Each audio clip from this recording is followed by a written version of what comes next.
డబ్బు, అనారోగ్యం, ఉద్యోగం, వ్యాపారం, అప్పులతో బాధపడుతున్నారా? మీకోసమే లాంచ్ యువర్ ఫ్యూచర్ ప్రోగ్రామ్. నమస్తే రమగారు. నమస్తే జయ. రమగారు, ఈరోజు ఏదైనా భక్తుల కథలు చెప్పుకుందామండి. ఎవరి గురించి చెప్పబోతున్నారు? ఏకనాథుడు గురించి చెప్తాను జయ. ఈ ఏకనాథ రామాయణం అనేది ఒక రామాయణం ఉంది. మనకి రామాయణాలు చాలా ఉన్నాయి కదా. అవును. అంటే శ్రీమద్ రామాయణం వాల్మీకి విరచిత శ్రీమద్ రామాయణం ఒకటి. మనం అది ఆది కావ్యం కదా. వాల్మీకి మహర్షి ఆది కవి, అదే మొదటిది. అవును. ఇప్పుడు ఆ రామాయణాన్ని అనుసరించి అలాగే రకరకాల భాషల్లో రాయబడ్డాయి రామాయణాలు. మనం తులసీదాస్ రాశారు రామచరిత మానస్ అనుకుంటాం. తర్వాత తెలుగులో రంగనాథ రామాయణం అని, అవన్నీ చాలా రామాయణాలు వచ్చినాయి. మొల్ల రామాయణం, తర్వాత ఏమో రామాయణ చెంపు అని, అంటే దీన్ని సంస్కృతంలో చెంపు కావ్యంగా భోజ మహారాజు రాశాడని, ఇలా చాలా ఉన్నాయి మనకి. అయితే ఏకనాథ రామాయణం మరాఠీలో చాలా పెద్ద గ్రంథం. మనకి శ్రీమద్ రామాయణం సంస్కృతంలో ఉంది. దాన్ని తెలుగులోకి మన వాళ్ళు చాలా మంది రాశారు. అట్లాగే ఎవరి భాషలోకి వాళ్ళు అనువదించిన కావ్యాలు చాలా ఉన్నాయి. ఏకనాథ రామాయణం మరాఠా భాషలో చాలా అత్యద్భుతమైన గ్రంథంగా వాళ్ళు చాలా, అంటే ఇప్పుడు మనం వాల్మీకి రామాయణాన్ని ఎట్లా మనం భగవత్కోసంలో అంటే అక్కడ అట్టు పెట్టుకుంటాం కదా, పూజా మందిరంలో పెట్టుకుంటాం. అవును. అట్లా ఏకనాథ రామాయణాన్ని మరాఠీలు పెట్టుకుంటారట. ఈ ఏకనాథులు వారి కథ చాలా ఆసక్తికరంగా ఉంటుంది. ఆయన ఒక భక్తుడు. ఈ ఏకనాథుడు ఏంటంటే ఒక మరాఠాలో ఒక చిన్న ఊర్లో జన్మించాడు. ఆ పక్కన ఊళ్ళో జగన్నాథులని చాలా పెద్ద పండితుడు ఒక ఆయన ఉన్నారట, చాలా గొప్ప పండితుడు. అయితే ఇతను ఏం చేశాడంటే, ఈయనకి చిన్నప్పటి నుంచి కొంచెం రామభక్తి ఉంది ఏకనాథుడికి. ఏదో చదువుకునేవాడు, కొంచెం చిన్న విద్యార్థిగా ఉండగానే ఈ జగన్నాథుల దగ్గరికి వెళ్ళి, అయ్యా నాకు తారక మంత్రం ఉపదేశం చేయండి. తారక మంత్రం అంటే రామనామం. ఉపదేశం పొందాలి అనేది ఒక నియమం అన్నమాట. మామూలుగా రామ అనుకోవటం వేరు, గురువు ద్వారా ఉపదేశం పొంది జపం చేసిన వాడికి ఫలితం వేరే ఉంటుంది. ఈ ఉపదేశం తీసుకోవాలనే నియమం ఉన్న కాలం అన్నమాట అది. అయితే ఇది ఉపదేశం చేయండి, తారక మంత్రాన్ని ఉపదేశం చేయమంటే ఈయన ఏమన్నారట, చిన్నపిల్లాడివి నువ్వు, ఇప్పుడే కాదు ఇంకా కొంత వయసు రావాలి నీకు, ఎందుకో నువ్వు చదువుకుందు కానీ ఏదైనా అని అడిగి చెప్పారు. అతను ఒప్పుకోలేదట.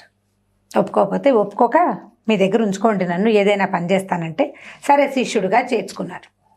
వెంబడిబడి అడుగుతున్నాడని. అయితే చేర్చుకునేసరికల్లా ఏమైంది, మామూలుగా శిష్యులంతా రకరకాల పనులు చేసి గురువు గారి దగ్గర ఉండేవాళ్ళు. ఇతను బలహీనంగా ఉండేవాడట ఈ ఏకనాథుడు అన్న ఆయన. అయితే ఈయన జగన్నాథుల వారు ఏమన్నారంటే, అబ్బాయి నువ్వు కాయ కష్టం చేయలేవు, కష్టసాధ్యమైన పనులు చేయలేవు, లెక్కలు చూడు మా ఇంట్లో ఉండి. ఈ ఇంట్లో ఉండటం అంటే ఆయన ఒక ఇల్లు అంటే ఆయన ఒకరిదే కాదు, బోల్డంతమంది శిష్యులు వచ్చే పోయే వాళ్ళు, వారా వీరా బోల్డ్ మంది ఉండేవాళ్ళు. అప్పట్లో ఇలా విద్యాధికులైన గురువులు ఎవరైనా గొప్పవారు ఉంటే వాళ్ళకి ఈ విద్యార్థులు బయట నుంచి వచ్చేవాళ్ళు. ఈ విద్యార్థుల పోషణకి రాజుల నుంచి డబ్బు వచ్చేది. కొన్ని పెద్ద కుటుంబాల వాళ్ళు తమ పిల్లల్ని పంపించి వీరి పోషణార్థం విపరీతంగా డబ్బులు వస్తూ ఉండేవి. అవన్నీ మేనేజ్ చేయాలి కదా, లెక్కలు రాయమని చెప్పారట. చెప్పేసరికల్లా ఈ ఏకనాథుని లెక్క కూర్చోబెట్టి లెక్కలు రాయించేవాళ్ళు, అకౌంట్స్ రాసుకునేవాళ్ళు. అందరం భోజనాలు ప్రతిరోజు ఏంటంటే ఈ భోజనం చేసే విధానం, గృహస్థులు ఎవరైతే ఉంటారో వారి పంక్తిన మొత్తం ఇది విద్యార్థులందరూ కూర్చోవాలి భోజనానికి. కూర్చుంటే ఏ విద్యార్థి ఎట్లా ఉన్నాడు, బక్కగా ఉన్నాడా, బొద్దుగా ఉన్నాడా, వాడు తింటున్నాడా తింటలేదా అనేది గమనించేవారు గురువు గారు. అట్లాగా ప్లేట్ మీల్స్ అవి కాదు కదా, కూర్చొని తాటిగా వడ్డించుకుని భోజనం చేయటం. అయితే ఏమైందట, ఒకనాటి రాత్రి ఏకనాథుడు భోజనానికి బంతిలో లేడు. ఈ పంక్తిలో ఎప్పుడైతే లేకపోయాడో ఈ పిల్లాడు ఏమయ్యాడా అని ఈయన ఆలోచించాడు, ఏం చేస్తున్నాడు అని. అయితే ఆయన పెద్దగా ఆలోచించలేక చూసుకున్నారు, పిల్లాడు భోజనానికి రాలేదనే సంగతి జ్ఞాపకం ఉంది. ఫోన్ చేశారు, ఏదో 1-2 పనులు చేసుకుని పడుకున్నారు. రాత్రి బాగా 12 గంటలు అయ్యాక 1 గంటకు దాహం వేసి వీరికి మెలకు వచ్చిందట. ఈయన లేచి మంచినీళ్ళ కోసం చూస్తుండగా దూరంగా గదిలో అక్కడ వెలుగు కనిపిస్తుంది, చిన్న వెలుతురు. ఈ వెలుతురు కనపడుతుంది, ఎవరు ఇక్కడ ఉన్నారని ఈయన లేచి వెళ్ళి చూశారు. విద్యార్థులందరూ నిద్రపోవాలి కదా, 12 గంట అయితే పడుకోవద్దు పిల్లలంతా. ఈ ఏకనాథుడు ఒక చిన్న దీపం పెట్టుకుని, కోడిగుడ్డు లాంతరని వాళ్ళు చిన్నప్పుడు అవి బాగా ఉండేవి, కింద చిన్న గాజు బుడ్డి ఉండి దాంట్లో కిరసనాయిలో తైలమో పోసేవాళ్ళు, ఒత్తి పైకి వచ్చేది. దాని మీదకి ఇట్లా చిట్టి చిమ్ని, కోడిగుడ్డు లాంతరని అనేవాళ్ళు, దీని పేరే బుడి దీపం లేదా కోడిగుడ్డు దీపం. అసలు ఏనాడు చూసుండరు. ఈసారి అది ఎక్కడైనా తెచ్చి సుమన్లో ఒకసారి ప్రదర్శనకు పెడతాను. కోడిగుడ్డు దీపం ఇంతే ఉంటుంది, బుజ్జి చిన్న డబ్బా కిందది, పైనేమో ఇది పెట్టడానికి చిమ్నీ పెట్టడానికి ఒకటి. అయితే ఆ చిన్న వెలుతురు ఎంత ఉంటుంది, చిన్నది ఎంత వెలుగు వస్తుంది, మనం ఒక ప్రమిద వెలుగు ఎంత వెలుగు. ఈ దీపం అటు ఇటు కదిలిపోకుండా ఉండటానికి పైన ఈ చిమ్నీ పెడతాం అనమాట. చిమ్నీ అంటే కవరేజ్, గ్లాస్ తోటి లోపల వెలుగు బయటికి కనపడుతుంటుంది. దీపానికి గాలి సోకకుండా ఉంటుంది. ఎక్కువ గాలి వస్తే కదిలిపోతుంది కదా, కదలకుండా ఉండడానికి. ఇప్పుడు లాంతరు, చిమ్నీ ఒకటి, కోడిగుడ్డు దీపం ఒకటి, లస్టర్లు అనేవి ఉండేవి పెద్ద పెద్దవి. మీరందరూ వీటి మీద బాగా పరిశ్రమ చేసి కనుక్కోవాలి ఏమిటో ఆ వస్తువులు. కొంతమందికి తెలుసు, మీ ఏజ్ వాళ్ళకి తెలీదు, మా ఏజ్ వాళ్ళకి ఖచ్చితంగా తెలుస్తుంది. కొంచెం పల్లెటూరు వాళ్ళకి కూడా ఇవి తెలియడానికి అవకాశం ఉంది. ఈ దీపం పెట్టుకుని చూస్తూ ఉంటే ఈయన అడిగాడు, ఏమిటయ్యా 12 గంటల వేళ, 1 గంట కూడా అయిపోతుంది, ఈ టైంలో ఏం చూస్తున్నావు నువ్వు అనేసరికల్లా, గురుగారు మధ్యాహ్నపు లెక్కలన్నీ రాశానండి, సాయంకాలపు లెక్కలు రాసినప్పుడు ఒక కాని తేడా వచ్చిందండి. ఈ కాని ఎక్కడ తేడా వచ్చిందో తెలియలేదండి, మధ్యాహ్నం నుంచి ఆలోచిస్తున్నాను. మధ్యాహ్నపు లెక్క రాసినప్పుడే నాకు తేడా వచ్చింది. సాయంత్రపు లెక్కల్లో సర్దుకుంటుంది అనుకున్నా, సాయంకాలపు లెక్కల్లో కూడా సర్దుకోలేదండి. నా దగ్గర ఉన్న డబ్బులు, నేను ఖర్చు పెట్టిన డబ్బుల్లో ఒక కాని తేడా వచ్చింది. ఇప్పుడే గుర్తొచ్చిందండి ఆలోచిస్తుంటే, అది రాయడానికి వచ్చానన్నాడు. భోజనం కూడా చేయలేదా నాయన అన్నాడు. భోజనం ఎలా వస్తుంది గురుగారు, భోజనం ఎలా చేయగలుగుతాం, ఆలోచన ఉంటే. కానీ లెక్క తేలకపోతే నేను చేయవలసిన పని అది, నేను చేయాల్సిన పని లెక్కలు చేయటం, అకౌంట్స్ రాయటం. ఒక కాని తేడా వస్తే అన్నం ఎలా సహిస్తుంది? అది ఎక్కడ పోయిందో తేల్చుకుని రాసుకున్నాక కదా భోజనం. మధ్యాహ్నం వాళ్ళు ఎవరో వచ్చినప్పుడు వాళ్ళు ఒక కాని అడిగి తీసుకెళ్లారండి. ఇప్పుడే బాగా పడుకుని ఆలోచిస్తుంటే జ్ఞాపకం వచ్చింది. అంటే అందరూ 8 కాకుండా నిద్రపోతే అప్పటి నుంచి ఈ పిల్లాడు అన్నం కూడా తినలేదు, అలాగే ఆలోచిస్తూనే ఉండేసరికల్లా ఆయనకి ఎంతో మహా సంతోషం వచ్చిందట జగన్నాథులకి. ఒక చిన్న దీపపు వెలుగులో ఇంత చిన్న పిల్లాడు ఇట్లా ఆ దీపం కేసే దాని దగ్గరే కూర్చుని ఈ లెక్క రాసుకుంటున్నాడంటే, వీడు ఒక్క వస్తువు కోసం ఇంత వెంటబడే లక్షణం ఉంటే తారక మంత్రం ఇస్తే వీడికి పరమాద్భుతంగా ఉంటుందని అనుకుని, నాయన రేపొద్దున మన వాకిట్లో ఒక ముష్టివాడు వస్తాడు, అతని వెంట 4 కుక్కలు ఉంటాయి.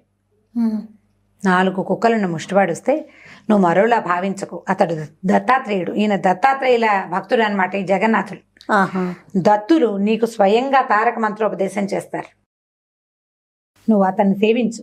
రేపొద్దున వచ్చిన భిక్షకుణ్ణి, బిచ్చగాడు వస్తాడు, ఆయనకి 4 కుక్కలు ఉన్నాయని గుర్తుపట్టు. 4 వేదాలు ఆయన వెనకాల ఇలా శునకాల్లాగా మనకు కనపడతాయి. మానవ నేత్రానికి అంటే నేకెడేకి కనపడే లక్షణం ఏంటంటే ఆయన వెనకాల 4 కుక్కలు ఉన్నట్టు. దత్తాత్రేయుడే స్వయంగా మన వాకిట్లో భిక్షకొస్తాడు, వారిని సేవించు, నీకు తారక మంత్రోపదేశం చేస్తాడు అని చెప్తే ఈ అబ్బాయి ఒప్పుకోలేదు. నేను మిమ్మల్ని గురువుగా భావించాను, దత్తుడైనా నాకు అక్కర్లేదు, మీ దగ్గరే నాకు తారక మంత్రోపదేశం కావాలి. నేను గురువుగా మిమ్మల్ని సేవించాను కాబట్టి నాకు భగవంతుడు కూడా వద్దు, గురువే కావాలి నాకు. దత్తుడంటే సాక్షాత్ భగవంతుడు, బ్రహ్మ విష్ణు మహేశ్వర్ల సాక్షాత్ స్వరూపం, త్రిమూర్తి అవతారుడు దత్తుడు. వద్దన్నాడు ఆయన. వద్దు, నాకు నువ్వే చేయాలి, తమరే చేయాలి, ఇది గురువు తప్పిస్తే ఇంకొకటి వద్దని పూర్తి త్రికరణ శుద్ధిగా గురువుకే అంకితం అయిపోయాడు ఏకనాథుడు. ఇది చూసిన, ఈ ప్రజ్ఞ చూసిన జగన్నాథులు మరునాడు ఉదయం ఆయన దత్తులతో ఏమంటారు మన ఏకాంతంగా సంభాషించేవాట. ప్రతిరోజు ఆయన ప్రభువు మాట్లాడుకునేవారు. ఎవరి జగన్నాథుల వారితోటి స్వయంగా జగన్నాథులు, అంత భక్తి అనమాట ఆయనకి దత్తుడితో. అయితే ఈ మాట్లాడినప్పుడు, ప్రభు నేను ఇట్లా మీ దగ్గర ఇది తీసుకోమన్నాను, వాడు ఒప్పుకోలేదు, అతని దీక్షకి ఏం చెప్పాలో తెలియట్లేదు అంటే ఆయన నవ్వాడట దత్తాత్రేయుల వారు. నువ్వే అతడి గురువి, గురువే ముఖ్యం కాబట్టి అతనికి తారక మంత్రోపదేశం చేసి రామాయణం రాయించు అతని చేత అని దత్తుల ఆనతితోటే జగన్నాథులు ఇతనికి ఏకనాథుడికి తారక మంత్రాన్ని ఉపదేశం చేశారు. ఉపదేశం చేసి నాయన ఇంటికి వెళ్ళిపోయి రామాయణం రాయి మరాఠా భాషలో అని పంపించేశాడు. ఈ ఏకనాథుడు ఇంటికి వచ్చేసాడు. తదేక దీక్షగా రామాయణం రాసేవాట. ఆయన రాస్తూ సీతతో పాటు దశరథుడితో పాటు ఏడ్చేవాట. కైకతోటి ఆయన కోపం వచ్చేదిట.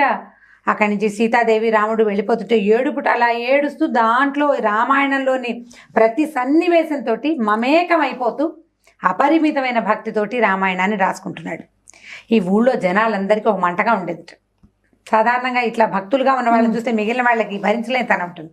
ఏమిటి వీడి ధోరణి, ఎప్పుడా పుస్తకాలు పుచ్చుకు కూర్చుంటాడు, వీడి రకంగా ఏంటని ఏం చేసేవాళ్ళట, బయట నుంచి రాళ్ళు విసిరేవారట. ఇతన్ని డిస్టర్బ్ చేయడానికి. ఎవరేం చేసినా చలనం లేదు, రాసుకుంటూ ఉండేవాడు. అయితే ఒకనాటి రాత్రి ఏమైందట, కొంతమంది ఆకతాయిలు ఆ ఊళ్ళో వాళ్ళు వాకిట్లో చేరారు. పిలిచినా పలకడు. మీకు అయోమయంగా ఉన్నవాడిని చూస్తే మిగిలిన వాళ్ళకి ఒక హేళనగా, ఒక సరదాగా ఏడిపించాలనిపిస్తుంది. ఇతను అయోమయం కాదు, భగవంతుని యందు లయమైన దృష్టి కలిగిన వాడు. వీళ్ళకి తెలియదు, వీళ్ళకి పామరులకు అర్థం కాదు కదా భక్తుల మనోభావాలు. భక్తి లేని వాడికి అర్థం కాదు. అవును. అయితే వీళ్ళు ఏం చేశారు, ఒక 10-15 మంది చేరి బయట నుంచి రాళ్ళు విసిరారు. తలుపులు తన్నే కొట్టడం, గట్టిగా గుద్దితే తలుపు ఎలా శబ్దం వస్తుంది, దమ్ ధన్నుమంటుంది. ఆ ధన్నుమన్నా లేదు, అన్నుమన్నా లేదు, కదలటం లేదు, ఆయన రాసేసుకుంటాడు గంటలతోటి. ఇంతలో ఏమైందట, ఈ తలుపులు తోసారి ఇతను రావటం లేదు. ఛీ అని విసిగి వెళ్ళిపోబోతుంటే పెద్ద శబ్దంతో అటువైపు నుంచి, అంటే ప్రహరీ గోడ లోపల ఉన్నాడు ఆయన, ప్రహరీ గోడ బయటికి ఢామని పెద్ద మోతతోటి ఏకనాథుడు వచ్చి పడ్డాడు. పెద్ద మోత అయింది, పడ్డాడు. వీళ్ళందరిలో ఇదేమిటో ఇలా పడ్డావు, నేను పడ్డం ఏమిటి, నేనేం పడలేదు, ఇదిగో రాసుకుంటున్నాను, చేతిలో తాటాకుంది, గంట ఉంది. ఆ రెండిటితో సహా పడ్డాడు ఇటు వచ్చి. పడేసరికి అదేమిటి నువ్వు అక్కడి నుంచి నేను ఇక్కడ ఎందుకున్నాను అని చూసుకుంటున్నాడు. నువ్వు ఎగురొచ్చావు, మేము చూసామంటారు వీళ్ళు. నేను ఎగరటం ఏమిటి, ఆంజనేయుడు పర్వతం మీద నుంచి ఎగిరాడు, సముద్ర లంఘనం చేశాడు. సముద్ర లంఘనం చేస్తున్న ఘట్టను రాస్తుంటే ఆయన ఎగిరొచ్చి ఇవతల పడ్డాడు. అంత మమేకం అయిపోయాడనమాట. పర్వతం మీద నుంచున్నాడు ఈయన. నుంచుని ఏం చేశాడు, మధ్యలో మైనాక పర్వతం వచ్చింది, దాని మీద కాలు ఆనించాడు. కానించి లేచాడు పైకి, లేచి లంకలో దూకాడు, ఒకటే దూకు. ఆ దూకిన దూకుడు ఈయన లోపల నుంచి బయటకు వచ్చి పడ్డాడు అనమాట, గోడ బయటికి. అందరూ తెలిపారు, అదేమిటి రాస్తూ నువ్వు ఇట్లా ఇంత భావావేశానికి లోనయ్యావా అని ఆశ్చర్యపోయారు. అదే సమయానికి వచ్చిన ఈ జగన్నాథ పండితులు, ఇతడు మహాభక్తుడు, ఇతన్ని గుర్తించకపోవటం మీ పొరపాటు, ఇలా కావ్యంతో మమేకం అవ్వటం అనేది సాధారణ వ్యక్తుల వల్ల అయ్యే పని కాదు, భక్తులకే కుదురుతుంది ఇది. అంత మమేకమైన భక్తి కలిగిన ఇతడు చాలా ప్రముఖమైన భక్తుల, అంటే లైన్లోకి, ప్రసిద్ధ భక్తుల వరుసలోకి ఇతను కూడా చేరతాడు. ఈ రామాయణం, ఇతను రాసిన ఈ ఏకనాథ రామాయణం మరాఠా దేశంలో చాలా ప్రసిద్ధిగాంచుతుందని ఆ ఊరి ప్రజలందరికీ ఇతని గొప్పతనాన్ని చెప్పారట. ఆ తర్వాత ఆయన పూర్తి రామాయణం రాశారు. ఆ తర్వాత భగవంతునిలో లీనమైపోయారు. ఇప్పుడు ఇలాంటి భక్తుల్లోనే మనం రామదాస్ గురించి చెప్పుకుంటాం, త్యాగరాజస్వామి గురించి చెప్పుకుంటాం, భక్త పురంధరదాస్ గురించి చెప్తాం, అన్నమయ్య గురించి చెప్తాం. ఎంతమంది ఉన్నారు, ఎంతమంది ఉన్నారు. కొంతమంది ఇప్పుడు భక్తితోటి కొంతమంది పాటలు రాశారు, కొంతమంది పద్యం. పోతన మహాభాగవతం రాశారు, శ్రీమద్ భాగవతాన్ని ఆంధ్రీకరించారు పోతన గారు, మహానుభావులు, ప్రాతస్మరణీయులు. ఇప్పుడు ఆయనది కూడా ఆయనతో రకం భక్తి. ఎక్కడ ఏం రాయాలో తోచనప్పుడు రాముడే వచ్చి భాగవతంలో కొన్ని ముక్కలు రాశాడని చెప్తారు. అక్కడ ఏం రాయాలని ఆయనకి భావావేశం బాగా కుదరినప్పుడు శ్రీరాముడే స్వయంగా వచ్చి రాశాడని భాగవతంలో ఒక శ్లోకం, ఒక పద్యం అని చెప్తారు. అంత భక్తి. ఆయనకి ఏమి ఇచ్చినా తీసుకోలేదు, ఎవరి దగ్గర నుంచి ఏది ఆశించకుండా భగవంతు రామాయణాన్ని, ఈ భాగవతాన్ని రాముడే రాయిస్తున్నాడని త్రికరణ శుద్ధిగా నమ్మారు. అట్లాగే ఈ ఏకనాథులు కూడా, ఏకనాథులు మన రాష్ట్రానికి చెందిన వారు కాదు. ఒక పద్యం కూడా ఉంది కదా, పలికేది అదే పలికించెడివాడు పలికెడిది భాగవతం అంటే పలికించెడివాడు రామభద్రుడు. అది రామభద్రుడు అంటే రాముడే భాగవతాన్ని భాగవతాన్ని కృష్ణుడు రాయించాలి లెక్క ప్రకారం అలా అనుకుంటాం. కానీ రాముడు ఆయనకి ప్రియ దైవం అన్నమాట, ఆయన రామభక్తి ఉంది, రామభక్తుడు. రాముడు భాగవతాన్ని రాయమన్నాడు, రామాయణాన్ని ఎందుకు రాయమనలేదు అని మా మధ్య ఎవరో ఒకళ్ళు అడుగుతుండేవాడు. ఆయన ఇది రాయించదలుచుకున్నాడు, భాగవతాన్ని రాయించదలుచుకున్నారు. రాముడికి కృష్ణుడికి భేదం నీకుంది, ఆయనకి లేదు. మరి మనకున్నాయి భేదాలు, భగవంతుడికి ఏ భేదం లేదు కదా. అట్లాగే ఈ ఏకనాథుడు కూడా ఇట్లా ఏకనాథ రామాయణాన్ని రాశారు. మరాఠా దేశంలో చాలా ప్రఖ్యాతిగాంచిన భక్తులు ఏకనాథులు కూడా ఒకరు. చాలా మంచి కథ, చాలా బాగుంది రమ్మగారు. థ్యాంక్ యూ సో మచ్ అండి. నమస్తే.